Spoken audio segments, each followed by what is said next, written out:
Hi guys welcome back to my channel. இந்த வீடியோவில் நம்ம பார்த்தீங்கன்னா ஒரு ரீப்ளேஸ்மெண்ட் வந்து தான் ஷேர் பண்ண போகிறோம். ஸோ தம்பையில் பார்த்துட்டு நிறையா பேர் ஷாக்கிங்கில் இருப்பீங்க. ஏன்னா சன் டிவியில் ஒரு டைமில் ஓடிட்டுருக்கு சீரியலில் ஒன்று தான் இலக்கியா. ஸோ குட் ரெஸ்பான்ஸ் கிடச்சிருக்கு கௌதம் இலக்கியா இவங்களோட ஃபேன்ஸ்க்கு. ஸோ அது மட்டும் இல்லாமல் இவங்களோட பேரை ரீப்ளேஸ்மெண்ட்டாக நினச்சி கூட பார்க்க முடியாது அப்படின்னு சொல்லிட்டு ஃபேன்ஸ் ஆல்ரெடி இந்த தம்பையில் பார்த்து ஷாக்கிங்கில் இருப்பாங்க.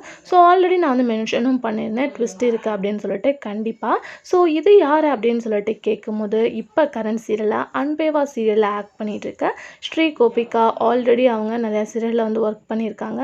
ஸோ இப்போ என்ன ரீப்ளேஸ்மெண்ட் அப்படின்னு சொல்லிட்டு கேட்கும்போது இலக்கியா அப்கமிங் ஜூன் பார்த்திங்கன்னா ரீமேக் வரப்போகுது மலையாளம். ஸோ அதில் ஹீரோயின் ரோல் இலக்கியாவில் பார்க்கும்போது ஸ்ரீ கோபிகா தான் ஹீரோயினாக ஆக்ட் பண்ண போகிறாங்க. இங்கே எப்படி கௌதம் இலக்கியா பேர் வேறு லெவல் மாஸ் இருக்கோ அதே மாதிரி மலையாளத்தில் ஸ்ரீ கோபிகாவை தான் இலக்கியா ரோல் பண்ண போகிறாங்க. ஸோ அவங்களுக்கு பேரிங் யார் அப்படின்றத அப்கமிங்கில் நம்ம ஷேர் பண்ணலாம். ஸோ இந்த ரீப்ளேஸ்மெண்ட்டை தான் நான் வந்து தம்பையில் ஷேர் பண்ணியிருந்தேன். So don't worry. ஸோ இவங்க இலக்கியா ரோல் பண்ணால் எப்படி இருக்கும் அப்படின்றத மறக்காமல் கமெண்ட்டில் ஷேர் பண்ணுங்கள். இந்த மாதிரி இன்ட்ரெஸ்டிங்கான அப்டேட்லாம் தெரிஞ்சுக்கணும்னா நம்மளோட சேனலை சப்ஸ்கிரைப் பண்ணிக்கோங்க. Thanks for view.